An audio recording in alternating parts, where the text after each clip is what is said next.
My name is Amanda. And I'm Kristin. And we are the Exorcisters. So sit back, relax, and let's get creepy. I'm sorry. You wanted this one. I wanted this one because it scares me, and that's the whole That's the whole thing.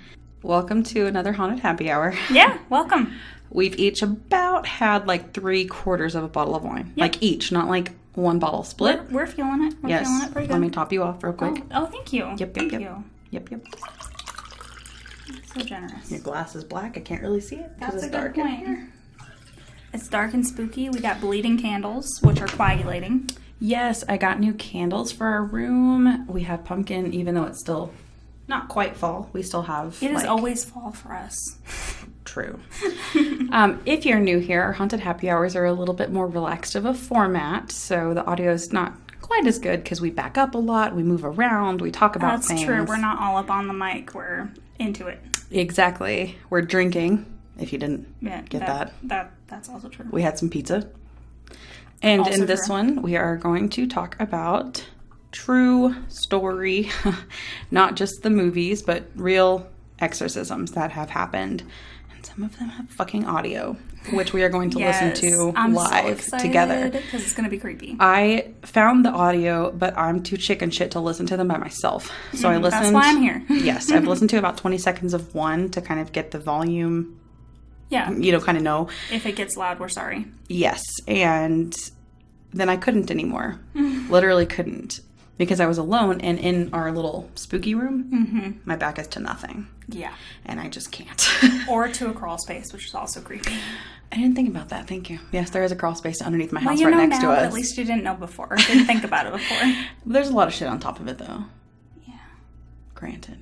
That's true. The Ouija board still lives in my house, which is making me uncomfortable, but... Yeah, it should make you uncomfortable. Any weird stuff going on? No, not that I've noticed. So, actually, there are 4 people living in my house right now. My husband and I obviously own the house, and then my friend Katie and her girlfriend Sierra, who is also my friend, obviously, live with us until they nail down a place here, because they're from out of state, and...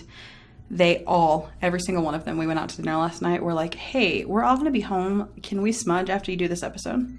I love that. So we're smudging all together on Sunday. Smart. All the dogs will be here. All the people will be here. Smart. So we're going to do it together. You've got good people in your house right now. Yep. More demon fighting power with more people. Mm-hmm.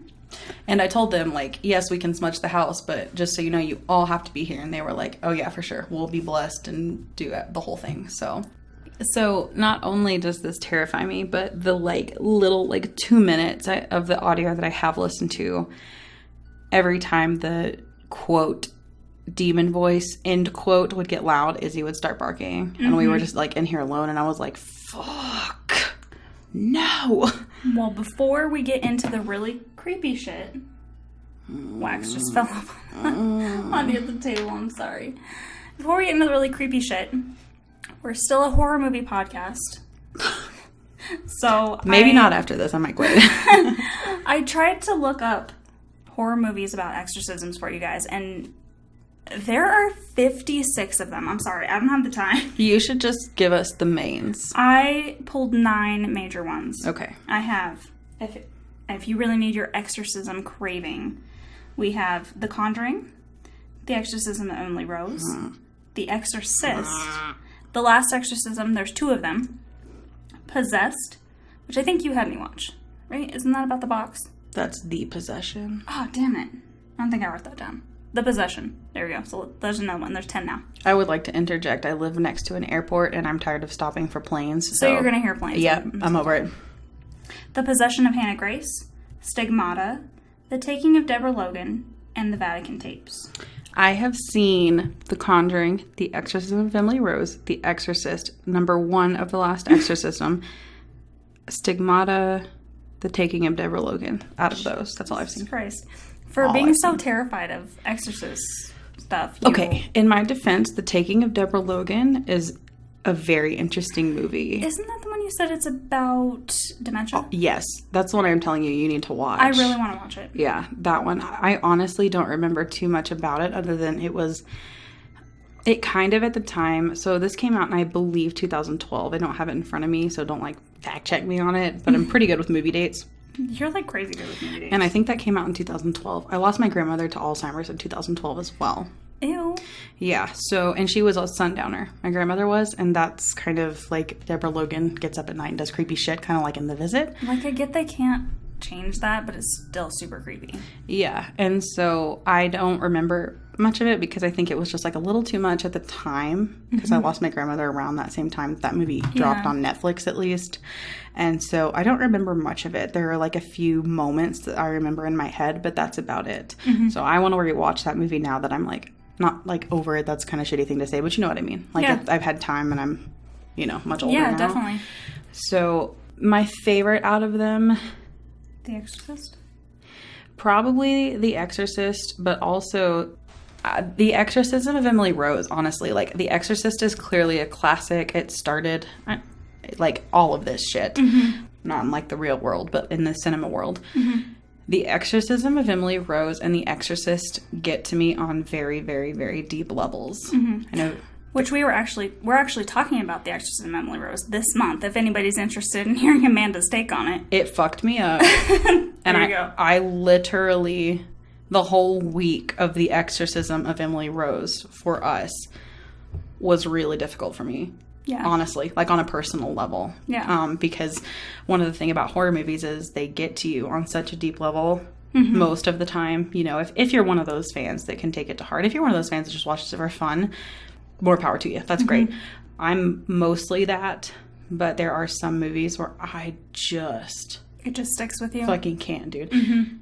So I definitely recommend you check out our Exorcism of Emily Rose episode because we had two very different experiences with this movie, and mine was very extreme. Yeah, mine was bored. Really quick. While you just stepped away, we just had a conversation that I wanted to share with our viewers because this is also kind of weird. We're like incredibly linked and it's super creepy. So you have been home all day. I've been at work all day, which is odd usually. Yes, I took the day off. I have a random cut in the corner of my mouth. Like I licked an envelope or something and accidentally got myself, which I have no idea where I got it all fucking day. I get to your house and you go, I have one too. What the fuck is with that shit? Mine's on the right side. Mine's on the right side, too. We're the same fucking person. What the fuck? And also, I just want to let you people know that there's sometimes that I doubt Did you just say you people? Yeah. You people. The people who are listening. You people. I want to let you people know that I sometimes doubt my psychic abilities. I'm not this time. So our boss just had a baby girl. Yay. And I... had no idea. We didn't know the name. They didn't even know the name. She was born and they didn't have a name. I was thinking about it in the shower one day randomly, like, I feel like it's Lily. It's Lily. I know it is. And then I'm like, well, the only reason I'm getting that is probably because his wife's name is also an L. So I'm like, I must be getting it from that. That's where I'm getting the Lily. I'm just wrong. Bro. I keep fucking doubting myself. We're at the office, and I'm just sitting there doing my job, and all of a sudden you go, okay, so they finally named the baby. And I'm like, okay, what is it? And you're like, it's Lily. I was fucking right, and they had no idea what it was. It's not like we had guesses. Oh, you showed me you had chills. Yes.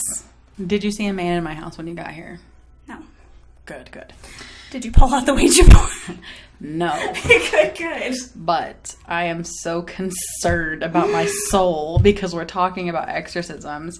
And I'm just going to, like, real quick circle back to Emily Rose. Yep. That's what we're supposed to be talking about. Well, no, it's fine. That's why these are, like, unstructured. When you drink, you don't have a direction. True. But, like, one of the exorcisms we're going to talk about is what Emily Rose is based on. And so we are going to listen to 10 minutes of the hour and a half of audio. Which we see, an American woman that we assume, right? But she's actually a German woman. Correct. In real life, she is a German woman. And the audio is in German. But there is a subtitled version, and I did write down throughout the whole thing what they're talking about. But what I'll probably do is play it, a chunk of it, pause it, let you know what's going on. Okay. It really, like, I listened to this without the sound. Well, I didn't listen then, I guess. I watched this YouTube video without the sound on, and it has the subtitles, and I still was like... freaking out? What the fuck? And keep in mind, this is only the first 10 minutes of the exorcism. Does it have any video? No. Because we have the YouTube. I'm looking at it right now. So if there's video, I'm going to freak out. There is no video. I actually scrubbed it to make sure there wasn't because I was not prepared for anything. Like faces and stuff. Yeah. Well, if anybody's been listening for really any amount of time, but especially The Exorcist, which was our second episode behind I'm Amanda, I'm Kristin, and here's how we got into horror movies. Our very first movie, 3 movies really, was The Exorcist, The Exorcist 2, and The Exorcist 3. If you've listened to episode 2, you know exorcism movies are my they fuck with and you. all be yes, like I will watch them, and that's what scares me the most, which is like, 1, yes, it's fun, but 2, it's terrifying. Yes. Like you have, especially Japanese ghosts and legends. Japanese ghosts just get to me. They are so creepy that where they can end up that American ghosts can't is just intense. Yeah, and for me it's exorcism, and I think that I'm not going to go all into it. I literally go into my entire religious background and why exorcisms get to me so hard in The Exorcism of Emily Rose. So I really recommend listening to that because it is in tandem with this episode. And that's going to come out this month also, you guys. So yeah, definitely. It's going to come out 2 weeks from I think 2 or it's 3 a couple weeks. weeks after this, yeah. It's a regularly scheduled Monday episode. So listen to these both in tandem and you'll kind of get some insight into, 1, my past, my upbringing, and my horror movie journey, if you will, which has kind of made me, not the person I am, but there's a whole horror-centric part of me that's a very big part of me, and why this is what it is for me. Definitely. So listening to what The Exorcism of Emily Rose is based on, and knowing that was one of the movies that was like based on a true story that wasn't bullshitting, exactly, fucks me up to a level that I may cry during this episode. Prepare yourselves. I mean, with the wine especially, yeah, I may fucking cry. I did during I teared up during the Exorcism of Emily Rose episode. So we obviously record ahead of time. That's why you're hearing this. Well, yeah, but I wasn't even like any sort of intoxicated when we talked about that either.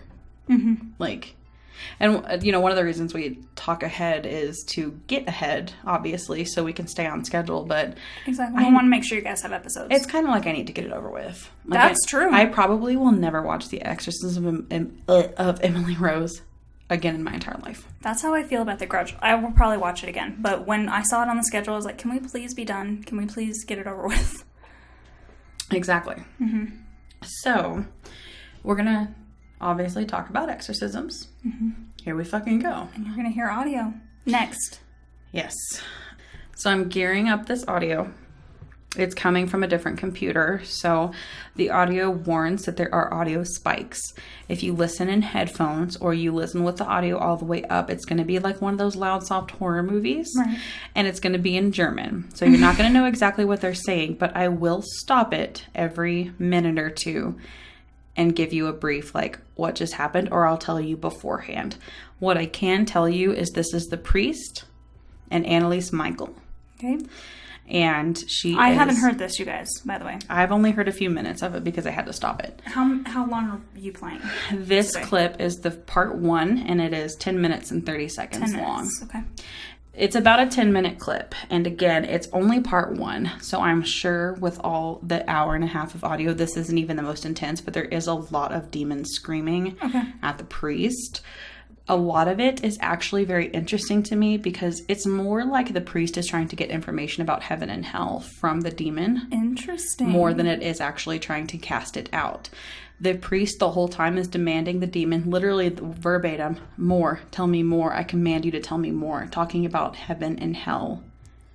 Interesting. And human beings.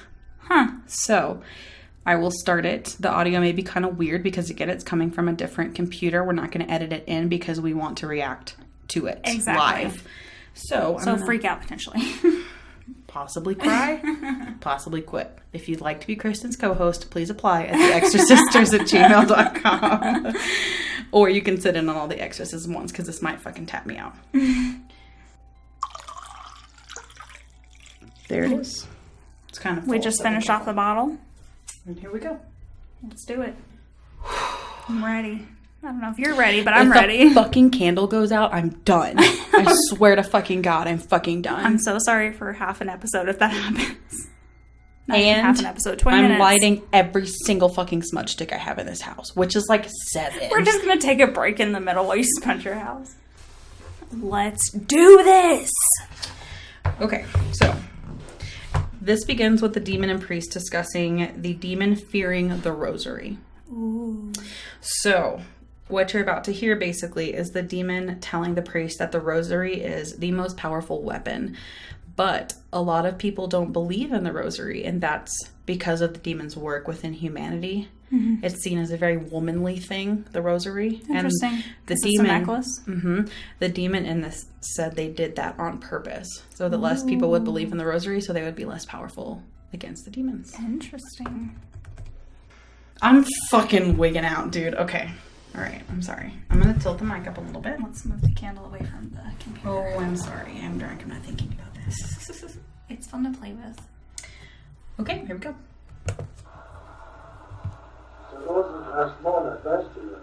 Ja, aber die wenigste Beten. Ja. And it's German, which is really hard. Ja.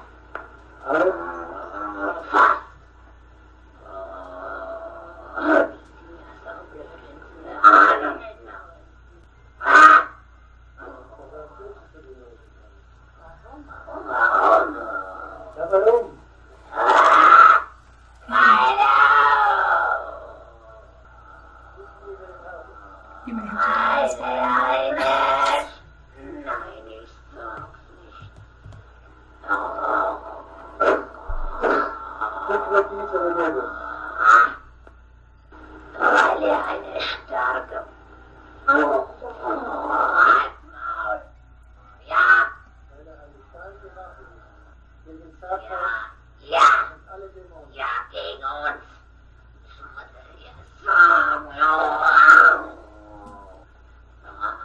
Let me just say I'm sorry, Jess.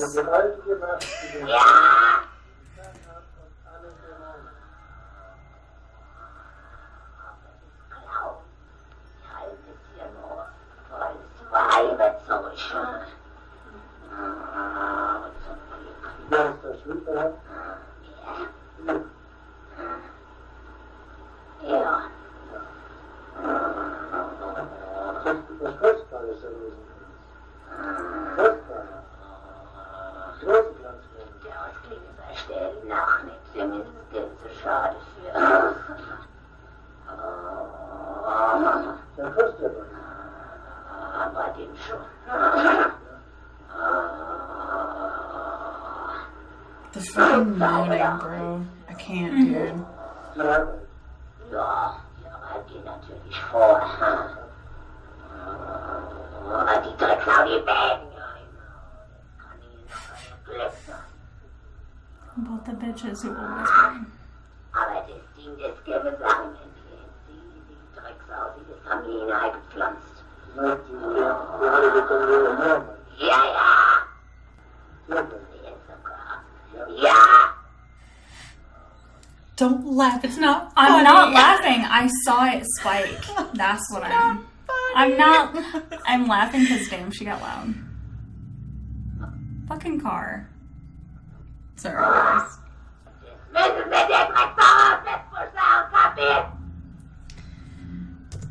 Okay, so right there it said we have to, and then there was some indistinguishable audio. Do you understand? And what's so interesting to me about this audio is, we'll go through it, all of it here in a minute, but the demon is basically telling the priest its weaknesses. And I don't know if that is because later it even talks about, you're going to take these cassettes to the council and they need to tell everyone that I exist so they can hear it. And out of all the exorcisms we talk about, this one to me is the most real. The other ones I could question. This one to me seems pretty real. Maybe not, but, and this was on the heels. This was, I believe, 1974. So this was on the heels of The Exorcist. So this exorcism was in 1975, not 1974, but this was on the heels of The Exorcist, just a few years later. So it's possible that she is saying things that she got from the movie. And it sounds very similar, the voice does. But if you listen, which I didn't pull any of this up, to Annalise's real voice, nothing like that. Nothing. Really? Interesting. It's nothing like that. Now I do have a question, and this is only because of my background. Yeah. Because As I a love Catholic, history. or? Exactly. Okay. Is she Catholic?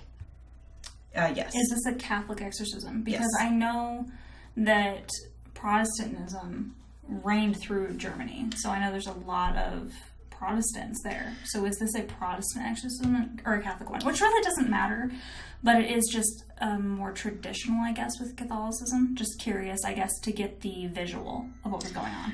I believe it is Catholic. While we listen to the next clip, I'm going to make sure. Okay. What I spent most of my time was writing a synopsis of this tape, and so I'm going to pull up the information on her exorcism, and we'll go through that as well. Okay. There is some video of this. Ew. Also, yes, play it, but also don't play it ever. So, like, you know, don't really want to do that, but there is some, especially like if anybody wants to look it up, but not us. I will put a photograph on our Instagram when this comes out in our story. I'm so sorry. Yeah, same. But also, if you're listening to this and you ever tag us in a photo that has Reagan McNeil's face on it, Please stop. please fucking stop. I can't take it anymore. Okay, so here coming up, basically you're going to hear the priest and the demon go back and forth. It's a lot of the priest saying, tell me more. It's a lot of the demon basically saying, shut your fucking mouth. It does start talking about the rails of communion and the church again. Oh, interesting. And talking about just some Catholic traditions. The demon starts talking about them. Okay. And so I will stop them when I want to talk about some things that it says. So I'm going to take my headphones off again. I'm taking my headphones off for this because it's very loud. So for you guys, it's probably very loud, and I apologize. So I'm about to start it again. You might want to dial the volume back. I'll give you a few seconds to do that here.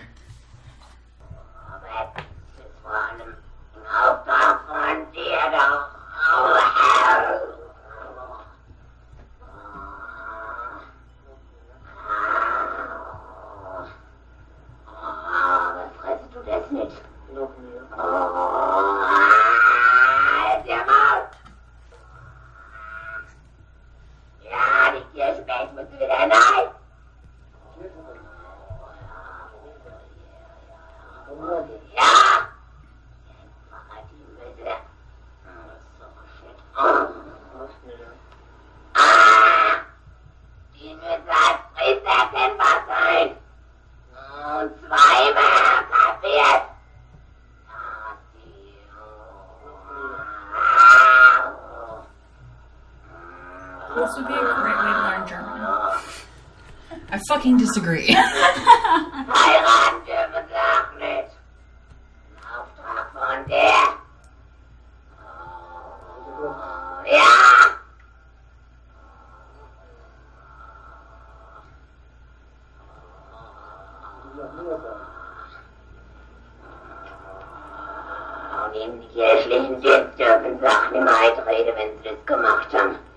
I just want you to know I'm not listening to this after you edit.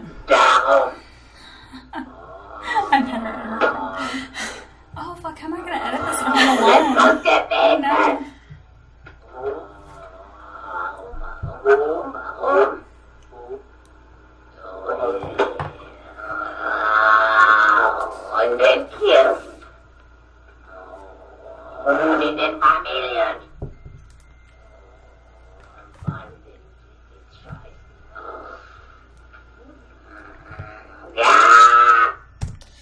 Okay, we're about halfway there, you guys.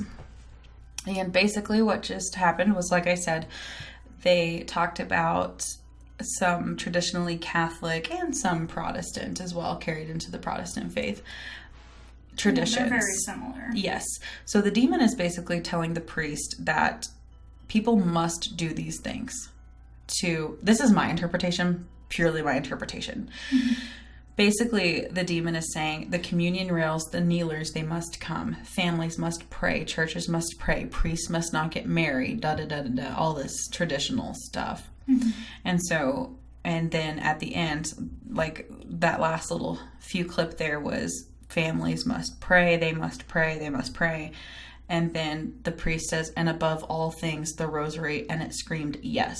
So essentially, this is a guidebook to thwarting off demon, is playing out all of these very traditional Catholic things per the Bible, and praying constantly and praying the rosary. And it said the rosary is the most like powerful weapon. The priest said, and above all the rosary, and it literally screamed yes, which is weird. But again, there's a whole hour 20 we're not getting of this. Yeah. But we could also look at it in the opposite way. And this is just devil's advocate, but also history advocate, because priests weren't always required to not marry. Right. They used to take wives. So maybe this is the demons forcing priests to not take wives. That's fucking true. Or maybe even saying, like, you're not doing it right. That's why we're winning. Because you're taking wives and you're doing, like, these things that God said no, and you're doing it anyways, which I think in a little bit the demon even talks about, like, against God or something like that. These things are against God. I will say, I swear to fucking God, they're dropping shit. I I just dropped my pen and Amanda freaked out. I wasn't looking. I'm sorry. I'm fragile right now. All I was gonna say is, and it's hot. It feels like hell in here. It is hot as hell in here, literally. So, two things, and this could go either way. German, incredibly harsh language, which is already kind of scary because of how intense it can be, but also... Demon. Exactly. But also, I feel like I would be more into it if I could understand what she's saying. But that's probably also because I'm drunk, and reading the subtitles is kind of hard when you're drunk. I can tell you that when I was watching this, and I was 2 minutes in, almost cried. And I wasn't even drunk. Yeah, but this stuff already scares you. Yes, which is why you should have done it. But I'm just kidding. I volunteered. I should have this time. You should have done the history part. I know. But at the same time, I want to get, like, spooked. Yeah, but that's what like this is about. when we did the exorcism of Emily Rose, I can't believe I just said that right. That's a hard thing to say when you've been drinking a lot of wine. True. But when we did the exorcism of Emily Rose, I literally was fucked up for like a week. So we're just gonna start the week over, and then I'll be fine by next Friday. True. Okay. So coming up, the demon says it will say no more. It fucking lied. Because there's like an hour 20 more of audio. I think we should play just like a small clip of her normal voice at the end, by the way, because I'm really interested. I'm sure you guys are interested. I will if I can find it again for sure. Okay. Yeah. Hold on one second.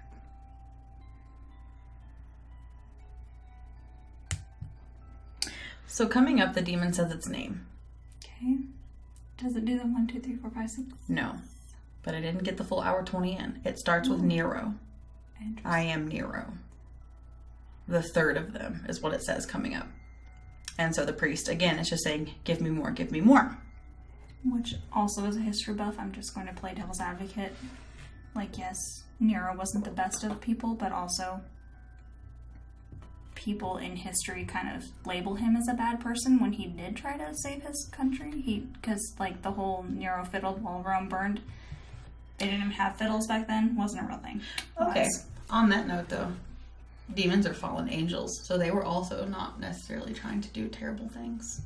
It's a good point. It's a good point. This is an interesting one. We're getting history and paranormal stuff with it. I like it. I'm happy for you. So the demon then tells the priest what will happen to the shit cassette tapes. The priest will take them to the council and they will share them. The priest says more, and the demon just says, shut your mouth over and over a few times. You filthy fucking whore. Yeah. The sisters must go on about their habits. There must be obedience to the Pope. Mm-hmm. And then the Pope, blah, blah, blah. The priest says more. And he says, the pastors must preach again from the pulpit that I exist and not mislead the people. They must know the devil exists. They are not loyal to the Pope. Those up there is what it says. So we'll start there. There's one last little section after that, but we'll listen to that little section.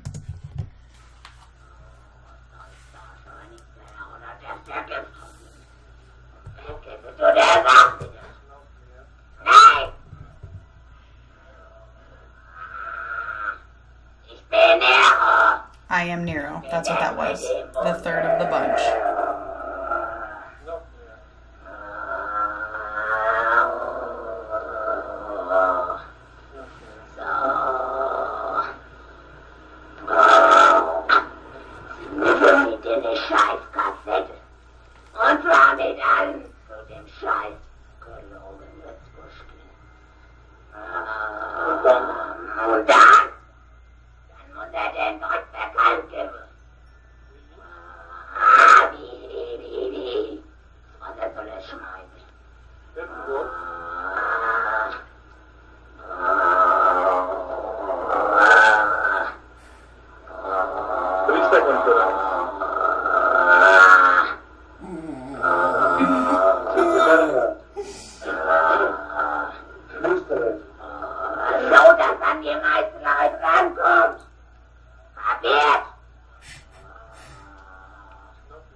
They're fighting about the priest should shut his mouth. That's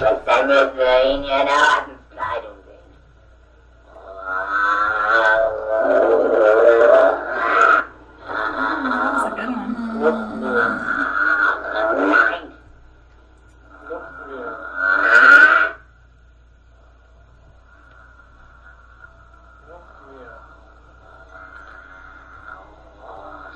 I have a comment I'd like to make at the end. We're almost there.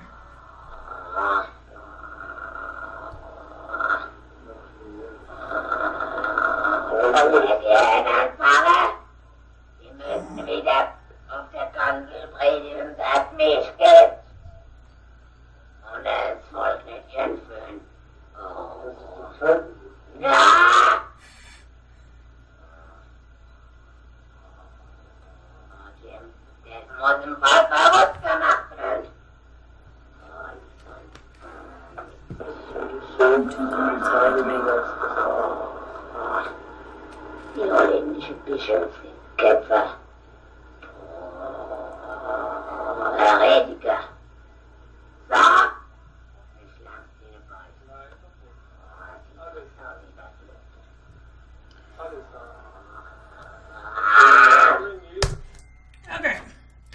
So basically he just said that the people closest to the Pope are heretics.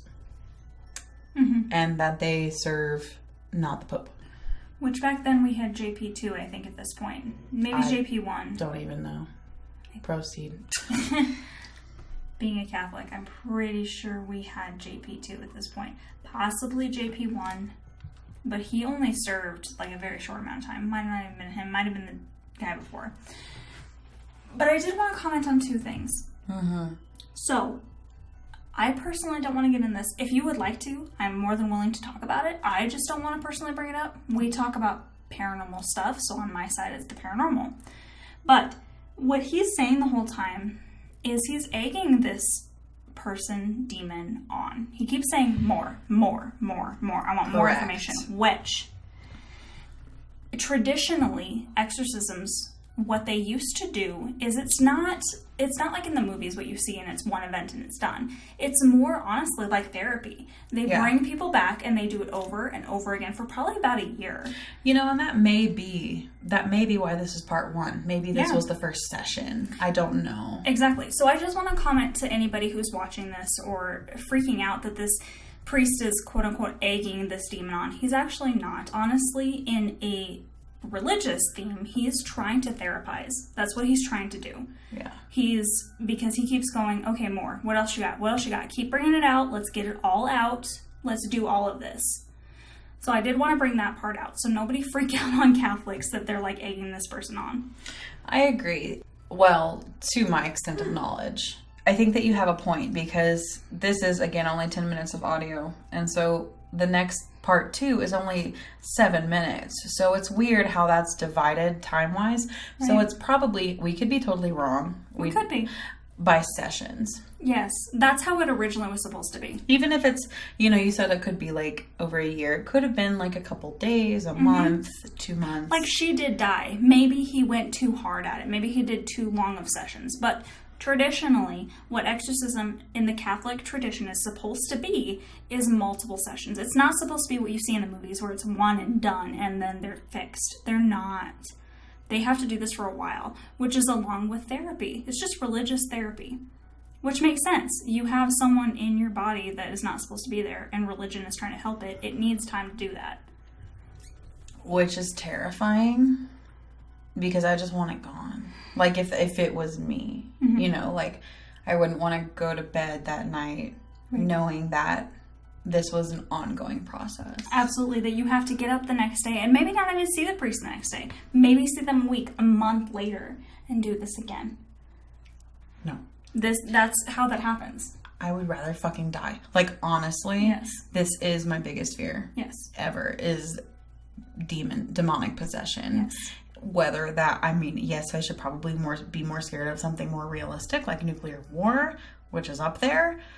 But that's all like reality here now. Nobody can refute that. Mm-hmm. This, people debating whether or not I was possessed even after death. Mm-hmm. No fucking thank you. No. Okay. That's one part, which we can delve into like so deeply, but I'm just going to move on. The second part of this conversation that I really advise you guys to look it up because the subtitles are helping out so much. Like, yes, it's just creepy, and I'm hoping it's creeping you guys out because it's creeping me out, but the subtitles are really interesting because it's also the demon explaining that they are using Catholicism to spread their own religion. Mm-hmm. That's exactly what they're saying in this subtext. Yes. They're saying, we need the Pope to go explain that demons exist, that Satan exists, that you go do this, that you do bad things, you go to hell. That's promoting their own religion using someone else's religion. That's fascinating. Which actually, when I was reading all of this and looking this up and writing it all down to like talk about it, was something that I was thinking. Like, they are what if they just possess people to make sure that the fear of them and going to hell and a spiritual war lives on? So they use us as human beings to continue to propagate that. That literally, I want you guys please to look it up because that's literally what it sounded like to me. I will make sure I leave the YouTube video link on, so we can't link things on Instagram because it's not a good platform for it, but if you go to our Facebook, I can leave as many links as I fucking want to. I'll leave a link for it so you can go if you want to listen to it in real time and read the subtitles in real time. It makes a lot more sense, obviously. Even if it creeps you out and you don't want to listen to the creepy sounds, please, you guys, go listen to it without the sound on if it creeps you out too much. I understand. But just on a religious and, I guess, human standpoint, look at this because it's fascinating that they're using other religions to promote their own religion. It honestly sounds like these... Okay, this is going to sound horrible because I know that Satanists aren't all evil. But I'm just going to use Satanism as a blanket term because they are promoting Satan in this video. Well, most people think the Satanists are evil. Yeah. And that's not necessarily the case. But let's just say, as a Western culture, we tend to view Satanists as... Exactly. Well, the sound So in this video, it sounds like they are promoting Satanism. That's what they're doing through Catholicism. Mm-hmm. That's fascinating. You guys should look into that. It's pretty cool. Yep. So there's only a few minutes left of this, so this next clip will probably finish out this part 1 of her exorcism audio. And then on to history. Correct. And I have a few more audio clips, so buckle up. We got more, you guys. It's going to be a long one. It's going to be a good one. So the priest demands the demon to keep talking in the name of the Holy Trinity a few times. So basically, in the name of the Father, Son, Holy Spirit, in the name of Mary, I command you to tell me the truth. I command you to tell me more, is what a lot of the priest is saying coming up here. The last part of the conversation that they have in this 10-minute audio that we have is actually about abortion. So I would like to add in a content warning. Interesting. And a trigger warning. Yeah. If this is something that bothers you, I do not recommend listening right now. I'd probably say come back in about 10 minutes if you would like to scrub through it, because it is about abortion. But also it is in German, so, I mean, unless you speak German. It Right. might not bother you too much if you don't speak German. I'm just going to give you what is being said here. So the demon talks about, in between demands, you hear the word abortion a few times. And the demon says, it doesn't matter which month the abortion takes place. The embryos do not reach the vision of God because they're not baptized. So the priest is like, where do they go? Okay. And the demon says, they go to, and he can't say, the demon's not producing a word. And the priest basically says, hell, they go to hell. And the demon screams, no. I will not say that filthy word. So it's heaven is the word. Okay, knew it. And he says that they ascend instead of going to hell I fucking knew it. if a baby is unbaptized. Y'all, I believe in reincarnation. It fucking happens over and over and over again. We just keep coming back. We keep going back to the same place. So we're going to play this last part. And again, this is basically the priest demanding the demon to say more, and then the demon starting to talk about abortions. So this demon really focuses on the human condition, what we've been told about the human condition, and obeying God's law may not necessarily be what we think. So this is, if you believe this is a true exorcism coming from a demon, so of course we take everything with a grain of salt. It could be saying that to promote, don't feel the bad. They're going to heaven, and maybe they're not. You know. Could. Also, really quick before we get into this, devil's advocate. No, that's devil's fine. advocate. Yeah. I am Catholic, but also I do understand that the Bible was written by a man. Whether it came down from God, man after man after man said that, and words change and phrases change. And I don't believe. I'm not saying I promote abortion, but if it needs to happen, I don't believe that soul is gone forever. I do believe it just goes up, or maybe goes into another body. That's just it. That's it. It just keeps going. Yeah. And so, take that as you will. But this is what this is from the subtitles. This is from what this demon is saying. This is not made up by us. Mm-hmm. So do with that what you will, but this is the end of this clip. It's about 2 minutes long, so here we go.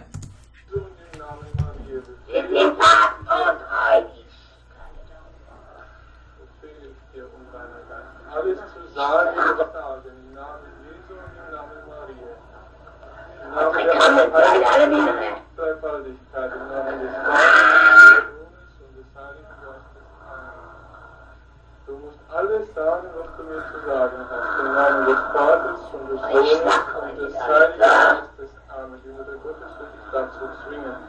Im Namen Jesu und im Namen Maria. Im Namen des Vaters und des Sohnes und des Heiligen Geistes. Amen. Im Namen des Sohnes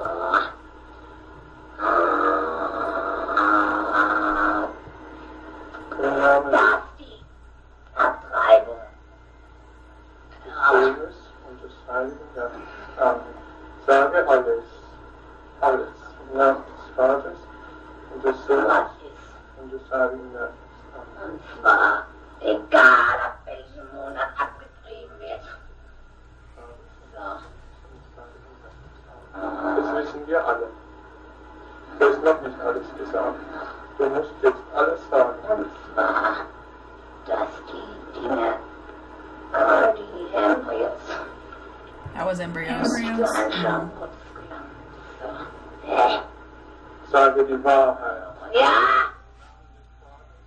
Weil sie nicht getauft sind. Nicht in die Hölle. Nein. Wohin?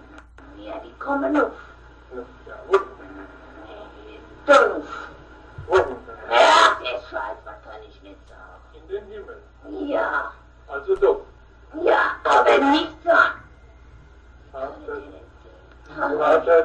dir sage die Wahrheit, im Namen des Vaters und des Sohnes und des Heiligen Geistes. Amen. Natürlich, könnte es was. Ja. Sind aber glücklich. Glauben darf niemand. Können den nicht sehen. Mal dein Maul. Shut your mouth is what they said at the end, you guys. Popping those headphones back on. Okay, so again, ended with the demon telling the priest to shut his mouth after they had talked about, correct me if I'm wrong, I took that as the embryos go to heaven. Yes, I mean, okay, so let's just comment. We're watching a YouTube video that has been transcribed, so of course it's probably different than what it actually is in German. We always know that things aren't exactly the same, it's not as beautiful or as the Poetic same. or nuancy, right? It may be different in another language, but that's literally what he's saying. The priest flat out asks in one line, where did the embryos go? And the demon says, I cannot say that filthy word. And then he says, to heaven, and then it says yes, loudly. Mm-hmm. So actually, talking about this makes me feel a little better when you break it down into actually what the demon is saying and not how it's saying it or why it's in somebody's body. Right. Let's just look at it as a conversation between a demon and a priest. Right. Nothing more. Not an exorcism, not somebody is being tortured inside this body. Right. Nothing. This is an opportunity to talk to something Across division planes. lines. Yes. Planes, exactly. I can't regularly talk to you. I'm going to use this body. Yes, yes, in a horrible way, but I'm going to use this body to talk to you for a minute. And as human beings, it's kind of hard to feel that weak, though. Like yes, vulnerable. I feel horrible for Annalise, but Yeah. it's fascinating on a cultural and religious standpoint what this priest found out from this creature. If it's true. If it's true. Again, this is a very calculated, let's just assume that this is a true exorcism and this is a real demon. This is very calculated. Yes. It's not going to say anything that it doesn't intend on saying, for most likely. That's true. From the Catholicism side of me, though, I do have to say that there are points when it doesn't want to say anything and the priest has to, and all it shouts is yes. That sounds to me like it's under duress and doesn't want to say heaven. True. And then it finally goes, fuck off, yes, that's fucking it. Exactly. And that's when the audio spikes, is usually when it's in protest or sounds in duress. And, another thing too, what if the demon is saying these things? Like, everything you've been told and how to behave is fucking wrong. You don't have to adhere to this very strict guideline of God and morals. Which was created by man. Let's be completely honest. Yeah. Even if it was originally created by God, it came down from man after man after man who probably changed words here and there. From like thousands of years ago. Things changed. It's not originally anymore what God wanted it to be. It's not. There's no way it is. Right. It's had so many iterations, and a change of a period here or a colon here has changed how it means. Yes, everyone can get behind do not murder, do not steal, do not commit Right. adultery. Let's just say the 10 Commandments. But the stories, I mean, I can't even tell you how many family stories I have that have probably been exaggerated. Right. Exactly. It's game of telephone. Even if God was up there telling one man to write this down, that's fine. He wrote it down exactly the same. What about the next guy who had to transcribe that? He changed something. Yeah, he shortened a sentence because it was long. Another point too is a lot of people make fun of Mormons. That's exactly how they got their Bible, but yet they make fun of Mormons, and I understand why. Like, I get it. Right. But right. That's how we got the Christian Catholic Bible and the Torah as well. Literally. I will tell you, I am the happiest Catholic based on tradition. I'm not saying I'm the best Catholic. I'm saying that I am a history buff, and my religion is one of the longest lasting, and I'm pretty happy for that because I like history. That doesn't mean I believe every single fucking thing that they say. Mm-hmm. That means I'm happy to say I'm a Catholic because I've been that for a long fucking time in my family line. Yeah. Speaking of history real quick, let's take a break from the video, and I'm just going to go through. I don't know if anybody knows this, but exorcism is not just a Catholic thing. It's not just a Christian thing. It's everywhere. Literally every religion that has existed has an exorcism. Mm-hmm. That should say something. Mm-hmm. That should really say something to you. when every single religion talks about this, even when everybody across the planet, people who have never talked before talk about ghosts, that means something to me. Yeah. Same thing for exorcisms. Everybody says this exists, then I believe it exists. Yeah. Which is what scares me. Exactly. So much. So I'm just going to go through some major ones. And Wait, real quick. I had a thought, and I'm drunk, and I'm going to lose it if I don't say it. Yeah. What if Yeah. demons, spirits, ghosts, and this is probably a very elementary thought, but I've been drinking, and so I think that it just came to me, and it's profound. You know, what if there is one group of entities, one, and it just manifests in whatever religion that person that they want to attack believes? So it could change from a Catholic demon, Satan, to, I mean, they're going to sound incredibly ignorant, but, you know, the Muslim, Jewish, Buddhist, Hindu, I mean, like every single major religion's version of the demon. What if it's just all the same entity? What if it's just evil in general? There's no demon, Satan, antagonist that is specific. Just like God. God is the same thing to every religion. It just has a different name. I'm sure that demons and Satan, or whatever you want to call it, it's always just a balance of good and evil. Always. And it comes in different forms across every religion. And if it is a living, breathing entity, it's probably just that.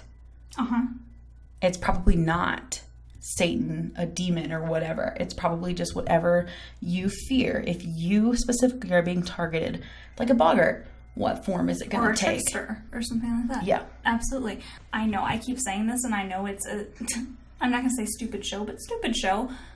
Watch Supernatural, you guys, because there is so much. They have done so much background research on so much stuff. Yes, the later seasons have gotten bad, but in the beginning, they did a lot of fucking research. And I believe you're right. There are so many things that are exactly the same. Just because it's in a different religion labeled this doesn't mean it's not a demon in Catholicism. Right. It's the same thing. Everybody's right and everybody's wrong. Exactly. And, once again, I know I watch a lot of movies, but honestly, this is because I watch movies and then it interests me and I research it. That's what I do. And if I find out that it's right or it's close to right or it's fascinating, I keep that information and I hold on to it. Dogma is another huge one. Don't believe in any one religion. Have ideas. Have some faith base, but don't hold on to a religion. Not everybody is right. No one is entirely right. You know what's interesting to me? I've got this article pulled up that we're going to talk about in a minute, and there's a song on the playlist, and it says, "Humans are such easy prey." It's fucking true. Yeah. It's fucking true. Alright, so these are very quick snippets. I'm not going to get into what they really do for exorcisms. It's just very quick because a lot of them are so similar, which honestly should also tell us something. If what they did in China when they didn't even know people in Rome who were Catholic is basically the same, that should say something to you. That means that these people figured out what the basis was that got rid of this. So, Buddhism is the very first one I have. So, a major country that has Buddhism is Tibet. And there's a national day in Tibet where people clean their houses, they eat special noodle soup, and at night they carry torches calling out words of exorcism. I mean, how is that any different than ingesting certain oils or herbs? We fucking eat black-eyed peas on New Year's Day. And saying certain things to get spirits away from you. That's the same thing. Yeah. Christianity, obviously, this is the major one we see in horror movies. In Christianity, people use prayers, religious material, so Bibles, icons, amulets, so crucifixes, and the invocation of the Trinity to drive out the spirits, so Father, Son, and the Holy Ghost. Yeah. So we use the same thing. In all of these places, we use amulets, we use certain words, we use certain foods in the same way. How is this not real? Yeah. Hinduism. Names of religious texts. So I'm not going to say them because I don't remember, because I got them in college, but I forgot. Names of religious texts and gods are used. Scriptures are read out loud to exorcise demons. That's the same thing with reading the Bible. Yeah. Same fucking thing, you guys. Right. Islam. Hands are placed on a person's head while verses from the Quran are recited and perfumes are applied to the possessed. Yeah. Judaism. A rabbi master of the Kabbalah recites Psalm 91 3 times and blows a ram's horn with 10 adult men circled around the individual. It's all the same You're shit. just reciting the same stuff. Mm-hmm. And then my very last one, and this was most fascinating to me. I think you'll like it. It's pretty dark. Okay. I'm turning into Tina from Bob's Burgers over here. Taoism. Chanting, physical movements, and prayer, so all things that we see in all these religions, are used to drive demons out. The exorcists will also strike themselves with sharp weapons to cause blood, then blot the blood with a tissue and put it on the doors of houses to keep evil spirits out. Put the tissues on doors? Yeah. Interesting. So they use their bodies as a sort of incense. Weapon. Perfume. Right. How are they going to keep this demon out? What is stronger? Honestly, let's look across it. And this is keeping, yes, I love vampires, but keeping the vampire part of it out. What is the strongest thing that in human nature that we have always had? Blood. Mm-hmm. Fucking blood. Well, if you look at Christianity, you know, what in Judaism, because this is Old Testament. Body in the blood. We would, and we would smear like goat's blood. Yes. To keep, you know, God from taking, like, if you want to talk about like Passover. Moses and the plague, and Yes. And You go to church, you have communion, you Yes. drink the blood. Right. It's all about blood. Mm-hmm. So the fact that even the Taoists are Right. like, okay, blood. blood's very important. Yes. I don't like it. I mean, okay, so I guess, you know, I'm dealing with this better than I thought I would because we're being Good. so analytical about it. When that is stripped away and it is a demon that is taking over your body, I can't. Like, I don't know what else to say. Like, we're going to continue to talk about some exorcisms and hear some things. They're shorter clips, but it just scares me because not everyone can be wrong, not everyone can be right, and then they're probably in the same basket. Like, Right. everybody's wrong and everybody's right. Right. It's all the same thing, just with different names. Right. So, you know, like I said, if you just look at there is good and there is evil, they're both gonna come for you in different ways. Right. So, A random demon that we just saw in Annalise going to a Buddhist person. would be The same different. thing, but It would doing just say different it. things. It would just say it to somebody else. Exactly. Yeah. Yep. Which I don't know if that makes me feel better or worse. Honestly. Like, I don't know. If evil came to me right now and possessed me, it would say it was Pazuzu. For sure. Because that scares me the most. For sure. Because it's from The Exorcist. Yep. So I'm going to tell a couple exorcism stories. And I'm going to do my best to make them like creepy stories. But when you've had a bottle of wine, that's 10%. I don't buy us no bitch wine. Even though all wine is bitch wine. It's a little hard to enunciate. So I apologize. You got this. Okay. The year was 1906 to 1907. I like that it's old. Yes, I realized that a lot of the ones I had were within the last like 40 years. So I tried to get some that were older because, again, exorcism goes back to the beginning of fucking time. Yes. So the place, I'm going to butcher some names here because I'm white and I live in the United States. That's just what's going to happen. And this is in South Africa, by the way. Yes. The place was Umzinto, South Africa. One day in 1906 at Marion Hill Mission School in Umzinto, South Africa, Father Erasmus Horner came to hear a strange and troubling confession from one of the young Catholic students there. She'd made a pact with the devil. Why? Because she wasn't pretty enough. I don't know. That seems to be all the stupid reasons that women make pacts with the devils. Men are like power, women are like beauty. Yep. The student was 16-year-old Clara Germana Seeley. I think it's Seeley in Africa, but known by the nuns as an ordinary, if somewhat unpredictable, young black girl who had been orphaned by her parents as an infant and attended the school since the age of 4. While the confession was quickly forgotten, in the following weeks Clara began engaging in erratic behavior that graduated to insane levels on August 20th, 1906, when the startled sisters at the school witnessed Clara tearing at her clothes, growling like an animal, and engaging in conversation with seemingly invisible beings. At one point, she is reported to have said, "Sister, please call Father. I must confess and tell everything. But quick, quick, or Satan will kill me. He has me in his power.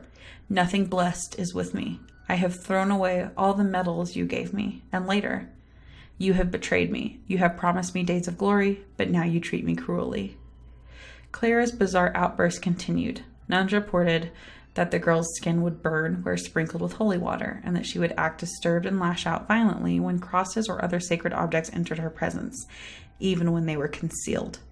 She also reportedly developed clairvoyant powers, able to describe personal details of other people's lives that she couldn't possibly have known about otherwise. The accounts of several nuns also reported that Clara possessed the ability to speak and understand several different foreign languages to which she had never been exposed to, including Polish, German, French, and several others. It was said that Clara had been endowed with superhuman strength as well, easily overpowering authority figures at the school when they attempted to restrain her. Another seemingly far-fetched assertion from many witnesses was that Clara began levitating up to 5 feet in the air on a regular basis. Ew. Just on a regular basis is fine. It's okay, it's okay. Her clothes sticking to her body as if they had to manage to defy the laws of gravity. It was claimed that only after being sprinkled with holy water could she be brought back down, during which time she would also temporarily snap out of her possessed state.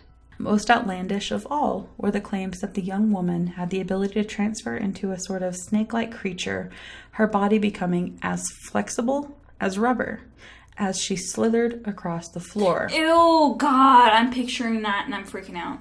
Somebody make this a movie. Ugh, don't make that a movie, please, God. At one point, she was said to have bitten a nun on the arm and left puncture marks like those of a serpent's fangs.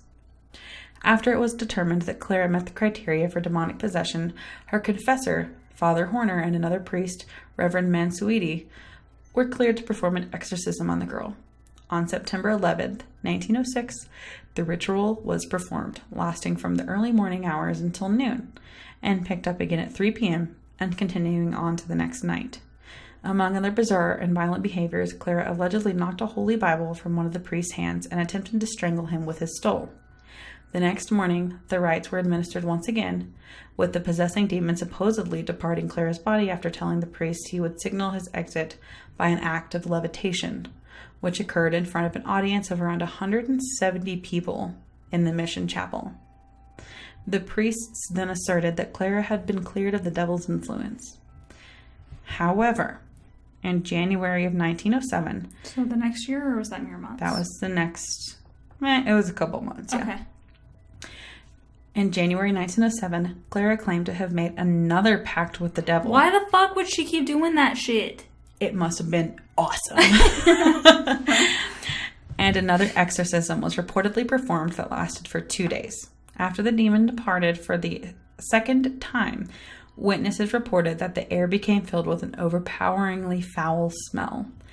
That was the last time any supernatural disturbances were reported in the case of Clara Seeley, and there is no record available as to what became of her following her bizarre ordeal. Probably she did it again and the demon actually got her. Okay. Okay. I have... Are you going to make a pact with the devil? No. Well, no. Well, no. If he was like, I will unpossess you if you become a demon and possess other people, I'd be like, okay. What if he was like, I'll make you guys famous on your podcast? If I could quit my 8 to 5 and stay at home with my dogs, I would probably make a new pact. Now, Satan, don't take that as a formality. That's a joke on the podcast. Don't you possess me. Unless I can stay home with my dogs. No, God, no. I'm staging on Sunday. You stay away. You stay away. Back off. So, this is the oldest one I have, and it is from 1787. I'm so excited. I love old crap. I love old shit. This is not very long, and then we're going to get into the last ones that I have that actually have audio. After some history stuff. I'm sorry this one is so long, but it's long because this It's is cool. one of the most culturally prominent things that we've done so far, and also my biggest fear. George Lukens, 44 years old, lived in the village of Yaton, or Yatton, depending on how white you are, located outside of Bristol when the possession began. So pretty white. Yep. George, a tailor, had been heard making strange noises, often described as inhuman, and a neighbor, Sarah Barber, confided in the local clergy about Mr. Lukens when doctors believed they could not help him, but affirmed to his overall good and caring nature. But before an exorcism would take place, he turned to the medical world for help. He had been known for the last 2 decades before the exorcism to go into fits of rage and panics, suddenly and out of nowhere. Me. Mostly with the panic. Less with the rage. Yes. Doctors everywhere attempted to help the man, and after a long 18-month stay at St. George's Hospital, all declared him incurable. The local community began to gossip and believed him to be bewitched or cursed. Eventually, George himself declared that he was possessed by at least 7 demonic beings. Ew. Reverend Joseph Easterbrook, got involved and contacted other Methodist ministers in the area, of which Reverend John Wesley and Reverend John Valton, along with others, agreed to assist. Real quick, John Wesley I was raised Methodist. That is our dude. Oh, really? Yeah, was like one of the first, if not the first, founders of the Methodist Church. That's fascinating. John Wesley's teachings are in all of my, like when I did confirmation, it was all on John Wesley's teachings. I love that, So, because that's the first time I've really heard, I mean, you're just Christian, which I'm just Christian. But Protestant, that's the first time yeah. I've heard our religions differing and having different people. That's really cool. John Wesley is Methodist man. Okay. So it's very interesting to me. Interesting. Okay. That's cool. Yep. So this next quote is from Reverend John Valton, who assisted with the exorcism. Some time ago, I had a letter requesting me to make one of the 7 ministers to pray over George Lukens. I cried out before God, Lord, I am not fit for such work. I have not faith to encounter a demoniac. It was powerfully applied. God, in this thy might. The day before we were to meet, I went to see him and found such faith that I could then encounter the 7 devils which he said tormented him. I did not doubt that deliverance would come. Suffice to say, when we met, the Lord heard prayer and delivered the poor man. A detailed record was actually kept of the exorcism itself and published to the Bristol Gazette. In the report, George Lukens claimed that he was the devil himself, made strange noises, sang an inverted version of Te Deum, and was violent.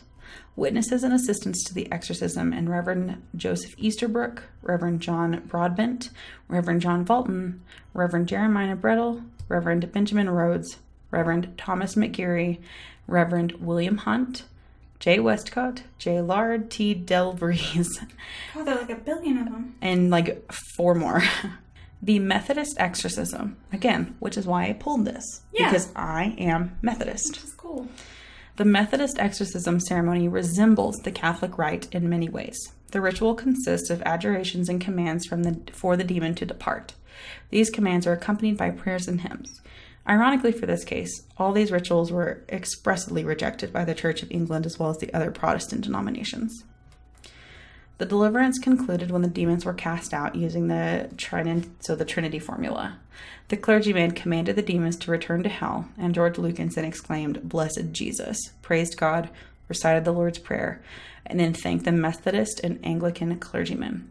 Reverend Easterbrook, when recording the events under the patronage of Reverend John Wesley, stated the account would be doubted in this modern era of skepticism, but pointed to the scriptures and other authentic history of ancient as well as modern times to buttress what he felt was a valid case of demonic possession.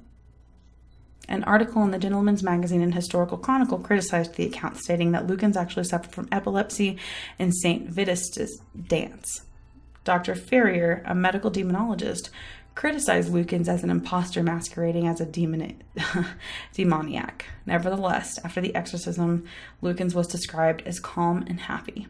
Following this case, several pieces of literature were printed on George, thus popularizing this age of diabolical possession and deliverance, despite the original design to keep the case a secret. And the last bit of information: the exorcism was performed on Friday, June 13th, 1787. I love that. The original Friday the 13th. That makes me so happy. It's also interesting that even in the 1770s, we're like, nobody's going to believe this is exorcism in this era of modern science. That's fascinating. Yeah. Because even, I'm like, yeah, back then, of course they believed that it was possession. And it needed an Why exorcism. wouldn't they? But then they didn't. They were like, or they did. But they were like, no one else is going to. Exactly. Okay, so the next thing I have for you guys is more history. I mean, that's all we do. I do history stuff. She does creepy actual stories. And this, usually I put it in my own words, but this time, I'm sorry, you guys, what they wrote was way better. So I took it from ancientorigins.net, news/mysterious/phenomenon, if anybody wants to look it up. So I'm starting from the beginning. Honestly, exorcisms have been around since the beginning. So I've already told you guys. When we were dropped off by the aliens. I was going to say, I've already told you guys. I believe in the ancient alien stuff. You already know that. Which goes back to Mesopotamia, Babylonia, Assyrian. Aztecs. All of that shit. And that's how long ago exorcism stuff is. So, I'm just going to read this because it's really fucking fascinating. In ancient Mesopotamia, it was believed that all forms of sickness came from the powerful spirits entering a person's body and attaching to a person. Assyrian tablets make reference to the use of incarnations and prayers to the gods, as well as direct challenges to demons, which were believed to inflict every type of disease, both physical and psychological. Ancient Babylonian priests performed rituals by destroying a clay or wax image of a demon. So we're going all the way back. This is how, way back when, we dealt with demons, which honestly is pretty similar. Like, the Babylonian thing, yes, we're still going backwards, but if anybody has watched The Exorcist, there is a clay thing of Pazuzu. Literally found in Iraq, yes. Yes.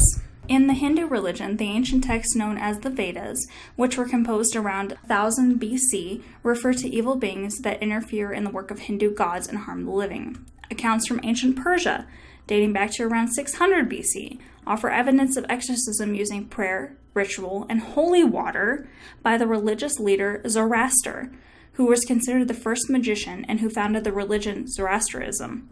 So that was actually the first monotheism. This is when we didn't have multiple gods. It was all the way back to the Persian Empire. And he did the same thing we do now. Holy water. In Christianity, there are many references to Jesus performing exorcisms, and the ability to cast out evil spirits was a sign of true discipline. In one well-known story, Jesus encountered a madman and condemned that the foul spirits leave him. The spirits then entered into a herd of pigs, which ran over a cliff and drowned in the waters below. You can read that in the Bible. That's a thing. Mm-hmm. In the Middle Ages, we saw a revival of ancient superstition and mythology, and mental illness was seen to be the result of evil possession. The barbaric treatment of mental illness was primarily left to the clergy, who exorcised patients through a variety of techniques which caused physical pain, such as scourging, which is when they would just whip you or things like that. Again, which makes me feel a little bit better about, like, being possessed after we talk about this. If it makes you feel better that it's been around forever. It does make me feel a little better because in this age of, like, where movies are so, like, in your face, you know, I just think that there is comfort in the entire world in every single era experiencing the same thing. It's been around forever. Yeah. It's been around, I mean, the beginning of our timeline that we really know as civilization. We don't know about cavemen. Maybe they also got possessed. Who knows? But back to Mesopotamia, the beginning of what we know, people were possessed. Yeah. And they dealt with it somehow. Right. So what I'm hearing is, what also makes me feel better is if I ever became possessed, there would be a million different ways to cast it out. Yes, I mean, honestly, you have to look at the fact that we have historians that have researched this stuff and written it down. Mm-hmm. It exists somewhere. Yeah. Even if you may not fit into the mold of a Catholic exorcism, doesn't mean maybe a Mesopotamian one or a Babylonian one won't fit you if you can track it down. Right. So this next one I do have audio for. It may be a little bit edited because it is an ABC program, which is now owned by Disney, which is now taking down everybody. So you may only hear weird chunks of this, and that's because we're trying not to get copyright. One of the first, but really the first wide stream on a cable network televised exorcism. There's also one on NBC, if anyone is interested. Yes, there from is. 1971. Yes, think. I have that one too.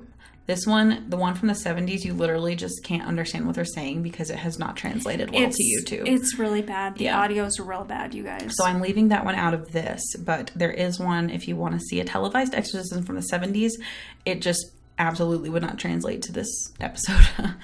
I tried. So this one is actually from 1991, and it was aired by ABC. And it shows a real exorcism from 1990. So I'm going to tell you about Miss Gina real quick, and then I will play it. This is the one I talked about last time. Mm-hmm. That's cool.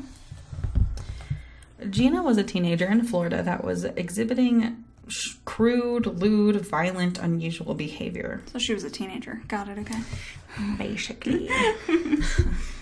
It's kind of like the last exorcism where they have like a teenager that's like very good and pure, and then she hits teenage years and everyone's like, well, she's just a teenager, or is she actually fucking possessed? But then she's like up on the ceiling and stuff, and that's very different. That is not teenager behavior. No, not that movie. But the Archbishop of New York and the Vatican approved this exorcism. So it went far. I mean, it got all the way to New York. Not only that, but ABC fucking televised this, and we will put in the audio. After the exorcism, Gina initially felt okay, but that night the voices returned. Ew. And the priest then exorcised the house. But when the voices continued, they took Gina to a conventional hospital, and she seemed to do better on antipsychotic medication. You were born in 92? I was born in 1992. Okay, so this was at least when I was alive, which is kind of cool. And scary. I feel like you're being an ageist right now. I'm just ageist. Yes, I was not alive yet. No. I wonder if my parents would, or my mother would remember this. Okay, I'm going to play this pretty much all the way through. And so basically what they're doing is this exorcism. It's only like 7 minutes, you guys. A psychiatrist who had worked with this girl said he was convinced she was psychotic, not necessarily possessed. How do you explain the difference?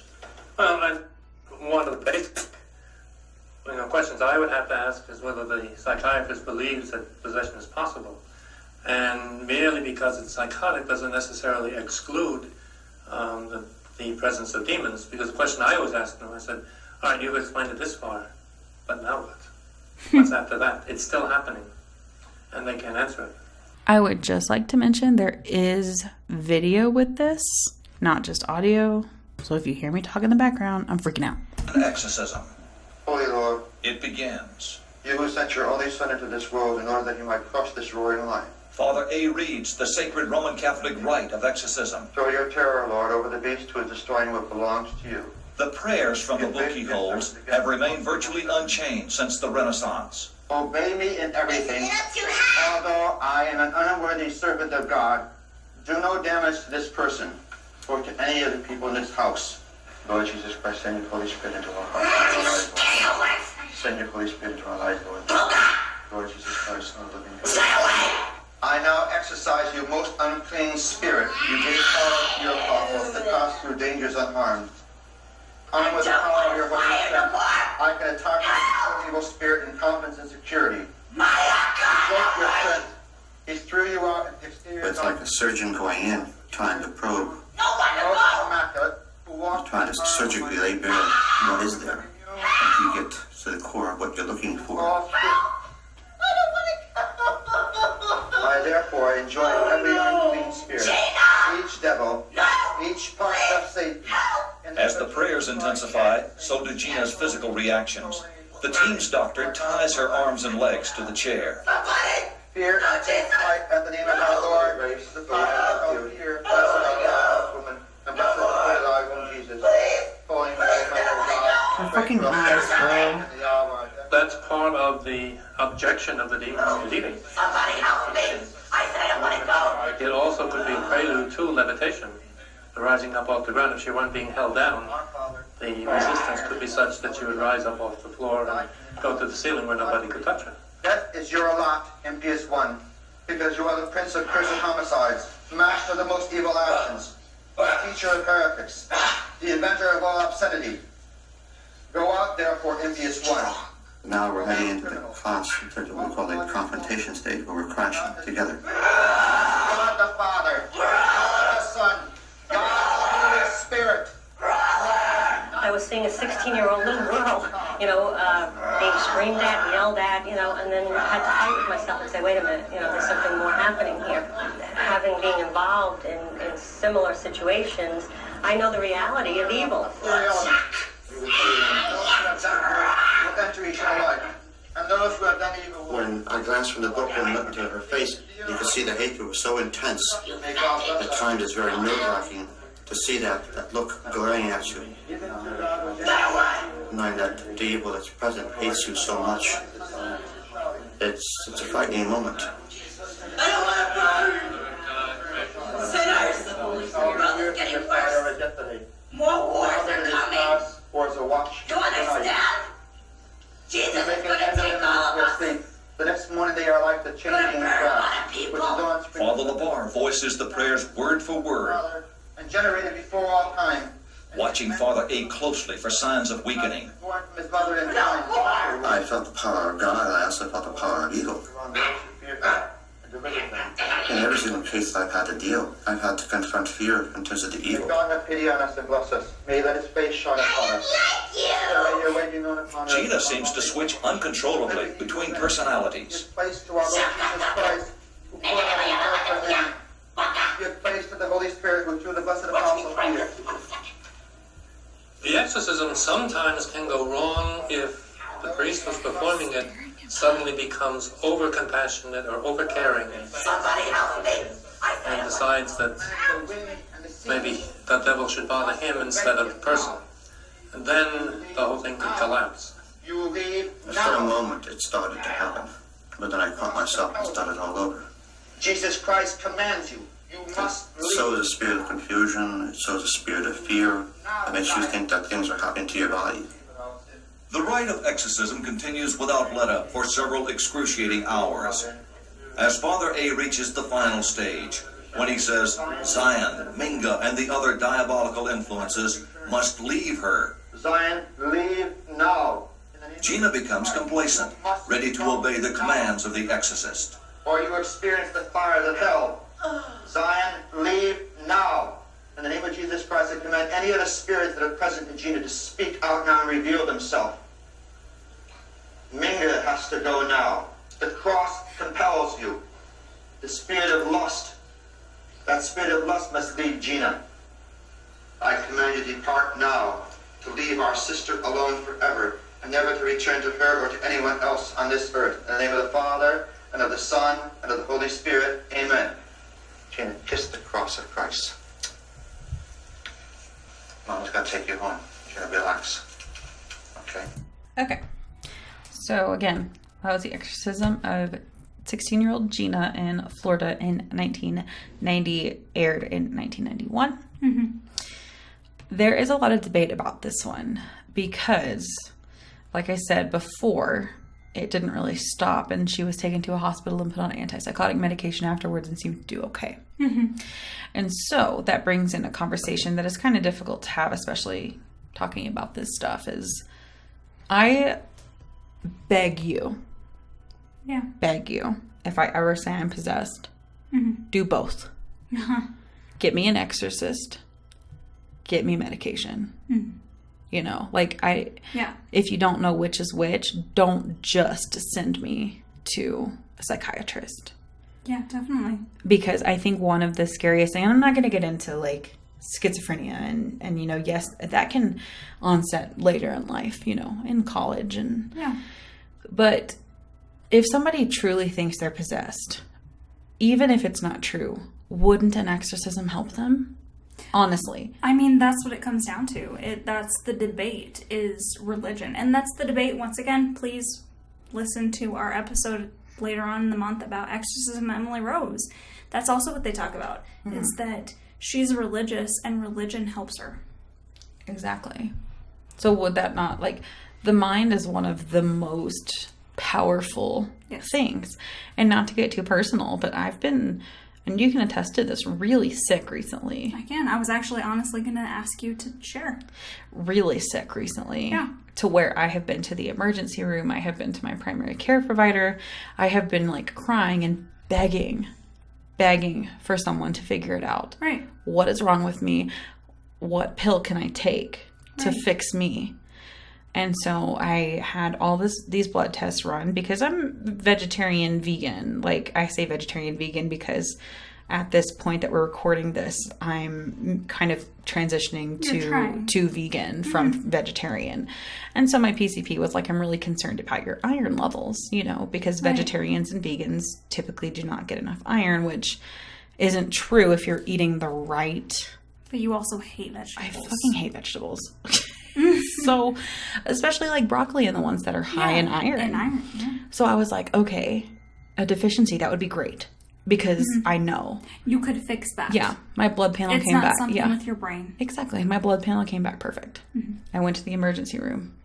Heart came back perfect. Right. All major muscles and organs functioning at 100%. Like, Right. everything came back perfectly normal. Right. And I just sobbed. Yeah. I wanted so desperately for something to come up on a black and white test to be wrong with me. And both my PCP and the ER doctor said, your stress and anxiety is so high that your body isn't functioning anymore like it should. Right. And that is more terrifying to me than anything short of cancer, honestly. Than being anemic or something like that, where you can take care of it. Mm-hmm. Easy. I mean, you can take care of anxiety, but it's a hell of a lot harder than taking a pill for iron. It's a lot harder to fix your brain than it is to fix your body. Yeah. I mean, I know they're all one and the same, but we typically separate the mind from the body. Yeah. So now I'm kind of on this journey of, and just to be completely open and honest, of a new therapist and maybe exploring anxiety medication and being very open and honest about my mental health because it's not very good, which I think we can all relate to some extent. Definitely. Whether it be anxiety or depression or anything else that you may be struggling with. But for these people to, whether they are or not believe they are possessed, their body will respond. Period. I mean, I couldn't eat. All I could do was sleep. I couldn't function. I felt like I was going to pass out. And if the literal feeling of being dizzy and passing out is just anxiety, imagine what truly 100% in your brain thinking you are being possessed and hijacked I mean, will do to you. People talk about the power of the mind being so important. And you talked about the negative aspect. I'm going to talk about the positive one for a second. I'm not saying that I have thwarted all sickness, because that's not even possible.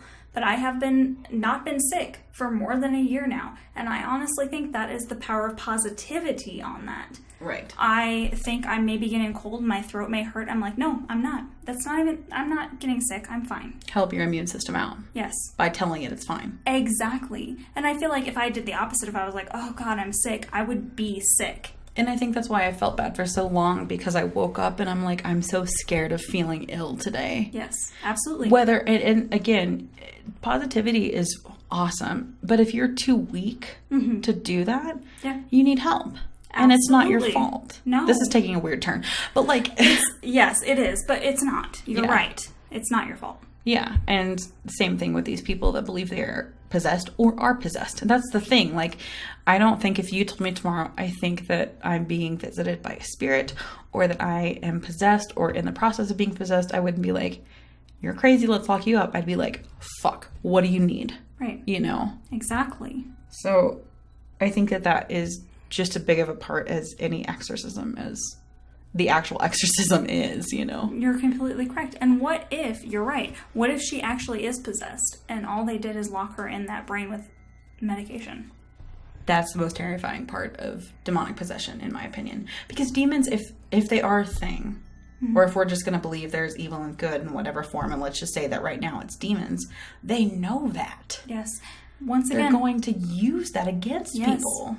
Please listen to our Exorcism Emily Rose video, because we talk about it in that. That's what they think happened to Annalise Michael or Emily Rose. Right. Because they thought that she had epilepsy and they gave her all this medication and then it messed up. It locked her in her Yes. possession. Yeah. That's terrifying. Yes.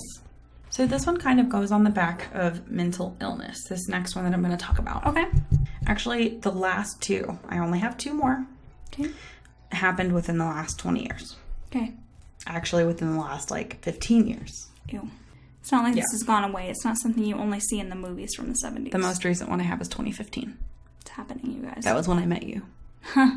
Yeah. And I'm sure it happens every day. The Tanasu exorcism. The case of Maris Tanasu. Tanasu. Is that American? That's Romanian. Okay. The case of Marisica. In January 2005, a 23-year-old woman with a troubled past and a family history moved to the Tanasu monastery to become a nun. She grew up in an orphanage after her father's suicide. Just to give you so some we already backstory. have some mental illness. Yes, correct. Quickly after moving to the monastery, she became unhinged and started giggling during Mass. Ew. Okay. She was treated as a schizophrenic for 2 weeks and then returned to the monastery for care.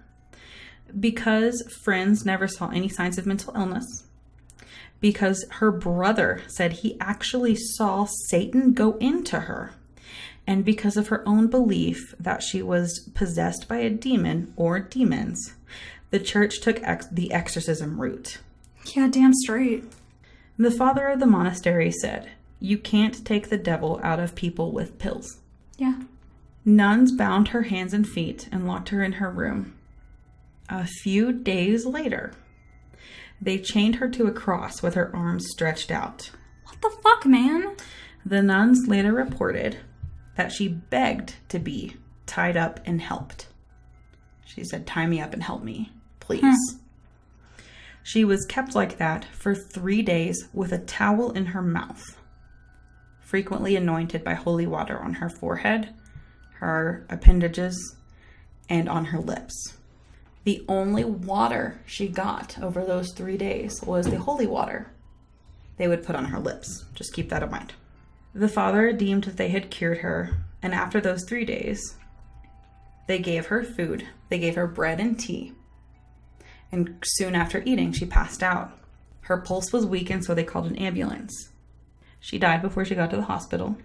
The priest and nuns were charged with crimes around her death in 2007. But here's the kicker. Okay. In 2014, it was discovered after her body was exhumed by the medical examiner. She actually died of an adrenaline overdose because she was given 6 adrenaline shots in the ambulance to try to get her pulse up. Holy fucking shit. Yeah. The original cause of death was dehydration and exhaustion. But she died of heart attack. Yep. It was an adrenaline overdose. When they were lowering her body into the ground, allegedly, there was no thunderstorm, no nothing, but thunder boomed. Mm-mm. Still to this day, that town in Romania and the surroundings still believe she was possessed. They do not believe that she was killed by the exorcism itself. Mm-hmm. They believe that she was possessed. And there are 2 movies about this case. Really? Yep. What are they? There was a movie released in 2012 called Beyond the Hills, and there was a movie released in 2017 called The Crucifixion, both about this case. We need to watch those. There's also a novel written in 2012 that the 2014 movie was based on. Fucking A, people were pissed off Or, about excuse this. me, there was a novel written before the 2012 movie. But the thing is, the 2012 Beyond the Hills, that was created before they even had exhumed her body. So the Crucifixion in 2016, that came out after everything was known, which is interesting. We need to watch those. I agree. You guys should watch those. But I thought that was interesting because those were 2 you didn't have on your list. I didn't have either on my list. But honestly, that was because I had the major ones that everybody already knows about anyway. Yeah, exactly. Please get on Wikipedia. There's 56 of them if you want to know. What I'm ending with history is actually recent history, and it's just really quick. And honestly, it's about Catholicism because it fascinates me because it's my religion. So this is about Pope Francis, which I will just say, I think he's pretty amazing, the things that he's doing. He's allowing, I mean, we're getting off it for a second, but he's allowing birth control and things like that Catholicism haven't allowed for ever. Centuries. Ever. Yeah. And he's allowing this stuff now. And the coolest thing is he's not only looking at new, I say new, but I mean, birth control's been around for a while now, but new technology, but also old technology. And I say old technology because of exorcisms.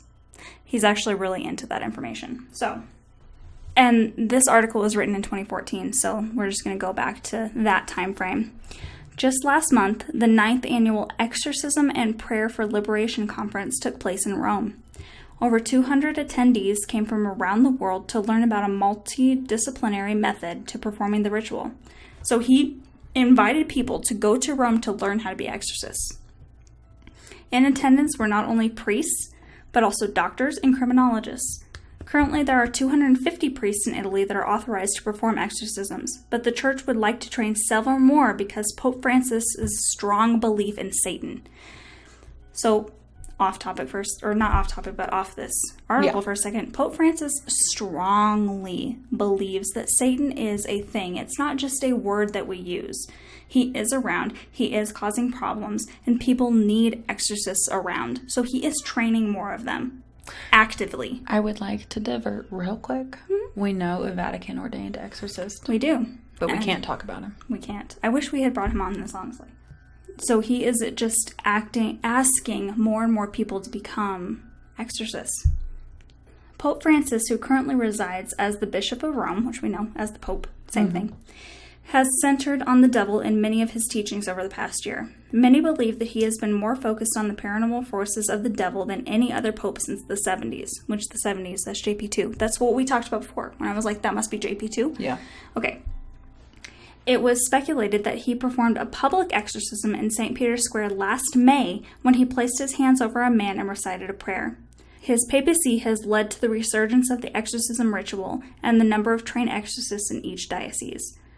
I think that's great because I would never, like we just talked about, tell someone that thought they were possessed that you're fucking crazy. Absolutely not. I think that it's important, especially as who, at least in Western culture, is the biggest, like, exorcism. You know, we know when we think of exorcism, it's very synonymous with Catholics, even though that's not necessarily true. Yes. To give back to Catholicism and say, yes, your beliefs are not stupid just because we're in a very, we're in the age of science. Yes. You want to know what's most important to me out of that whole context right there? And this is something I know because I'm Catholic. He's Argentinian. Like, he was a priest from Argentina. Right. He's not from Europe, where all this stuff is, where we just heard about the Romanian exorcism, and we hear about Catholicism and Rome and Ireland and all of that stuff in Europe. He is from so far away from all that bullshit, and he still believes in it, and it's very important. To segue, the last exorcism I have is from 2015, done in Argentina. That's a good job. Yeah. That was not planned. That wasn't, you guys. That was a good one. This is the exorcism of Laura. We only know her as Laura. I'm going to read about her, and then we have about 4 minutes of audio to wrap this up. Ooh, more audio. Okay. The most unfortunate part about me researching this is there's a screenshot of her face. And I also would like to mention, even the last audio clip we played of Gina, I will say there's no way these people can purposefully dilate their eyes. We do eyeballs. I do eyeballs. Maybe the mind can if they're that far into it, but they truly have to believe they're possessed for their eyes to dilate. And I'm sorry, look at it. Tell me those pupils aren't fucking blown. Eyes. Why are you making them look? I know, but look at on this article there is a screen grab from this exorcism where this woman is maniacally, or this demon, staring into the camera, and those pupils are fucking blown. Those are dilated to like an 8. And they only go up to 9. 9 is the size of the iris. So, would just like to throw that out there. The 22-year-old woman, identified only as Laura, writhes on the ground and bangs her head on the floor while being restrained by 2 women. The footage from Argentina shows Bishop Manuel Acuna, 52, ordering the demon to leave her body. She screams no, and calls one of the women holding her down a whore. Bishops told people who had gathered at Lutheran Charismatic Church in Buenos Aires, the demon exists. He's not an idea. He's not a theory. He's not something abstract. The devil is a personality and therefore has a strategy. We are talking about something terrifying, a fallen angel. The devil is not a metaphor. The devil is something real that Jesus Christ himself faced. The devil looks for the perdition of the human being, and for this, he will use any possible evil instrument. The exorcism comes to an end as she suddenly gives a strangled cry and closes her eyes and falls backwards, exhausted, wiping away tears as the priest once again makes the sign of the cross over her body. The bishop said, "Thank God, we've recovered a daughter of God. You haven't seen a major exorcism." This was a group of demons similar to the ones that Jesus faced. Her delivery is God's gift for us today. Here is about a 4-minute clip of audio for you.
The cross just touched her, guys.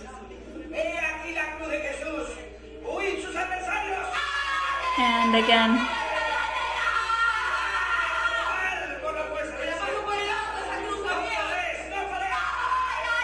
And again.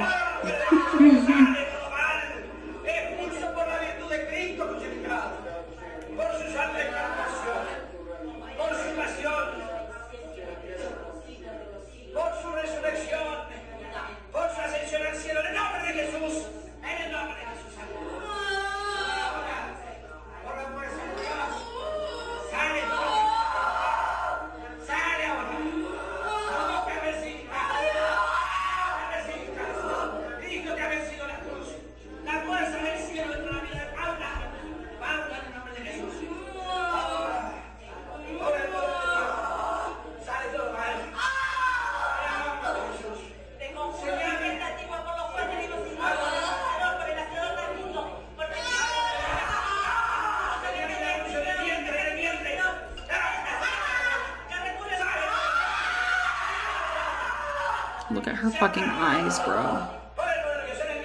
They're so dilated. They're literally also pressing on her stomach to like force this thing out. Gross.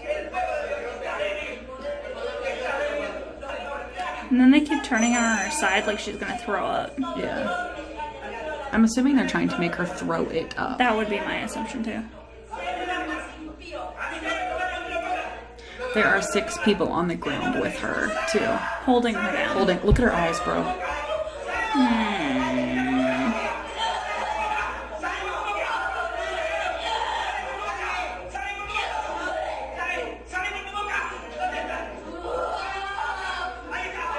Yeah, they're holding a cloth to her while they have her on her side like she's gonna throw up.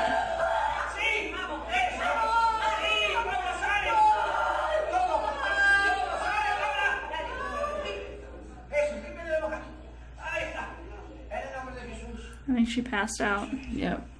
They're wiping her face. And she's got her eyes closed and is totally quiet.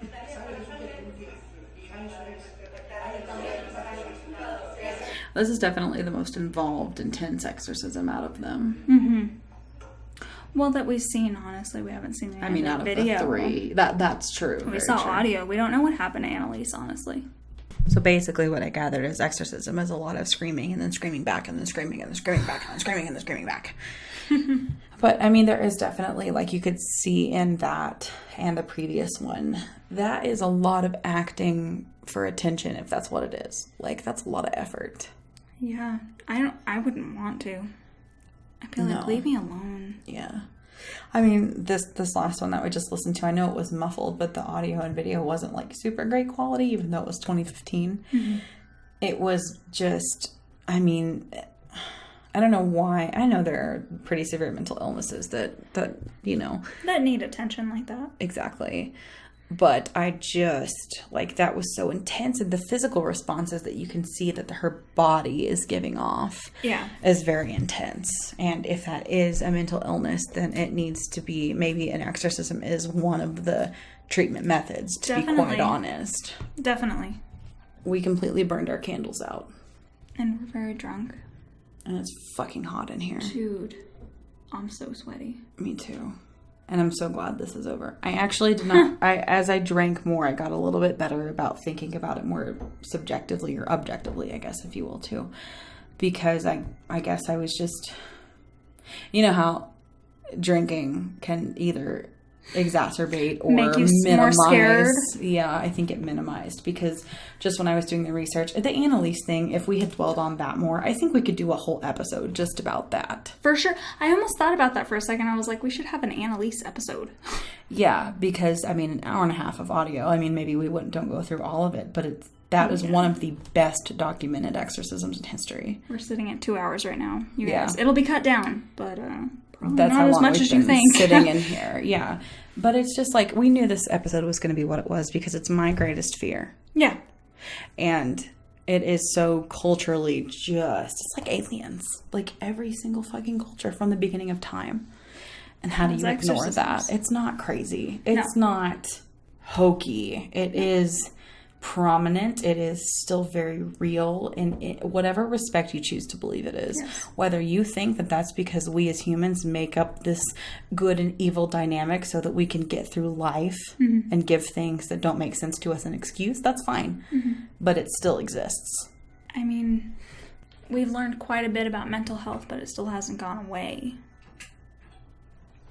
Sounds to me like it's still needed. The biggest reason that I was so upset that it may actually be my stress is because we haven't quite figured out how to just take a pill and cure that. It's a whole process of therapy and trying different things. And it's not like with, you could probably take an 81 milligram baby aspirin and prevent a heart attack for the most part, Exactly. Could you imagine a being actually going inside your body or your brain and causing you to do things or say things? Have constant nightmares. I don't think you could just take a pill to fix that. No. I think that religion has its place in the world at whatever capacity you choose to believe that. And in whatever capacity you choose to believe that, that's the power that it has over you. Definitely. So if and what's weird is I am more scared of demons than I believe in God. That's interesting to me. Like, what's really cool for me is I believe in the history aspect of it. Like, I believe in this stuff more the fact that it exists all throughout history. Has existed forever and will continue to exist forever. I believe in that because of that fact alone. Right. I don't need to believe in the fact because I'm Catholic. It has to exist. No. Right.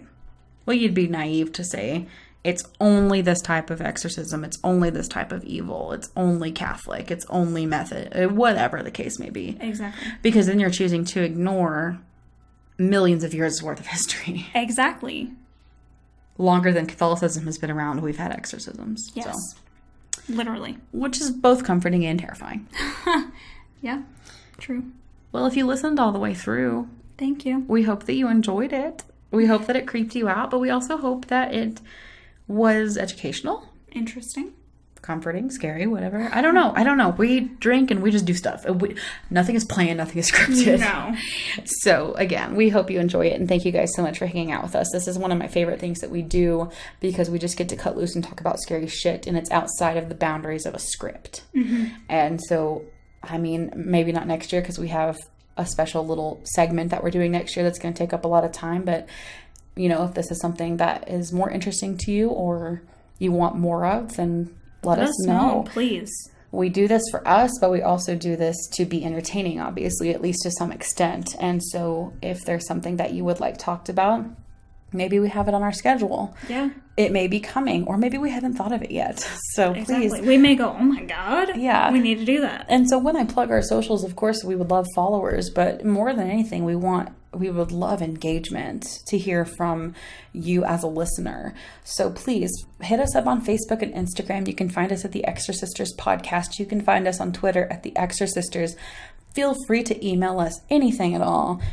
Keep it nice-ish, but hit us up at theexorcisters@gmail.com, and you can find all of our podcast episodes, blog posts, what's going on in horror, what we're doing this month, other haunted happy hours on our website at exorcisters.com. And until next time, stay creepy.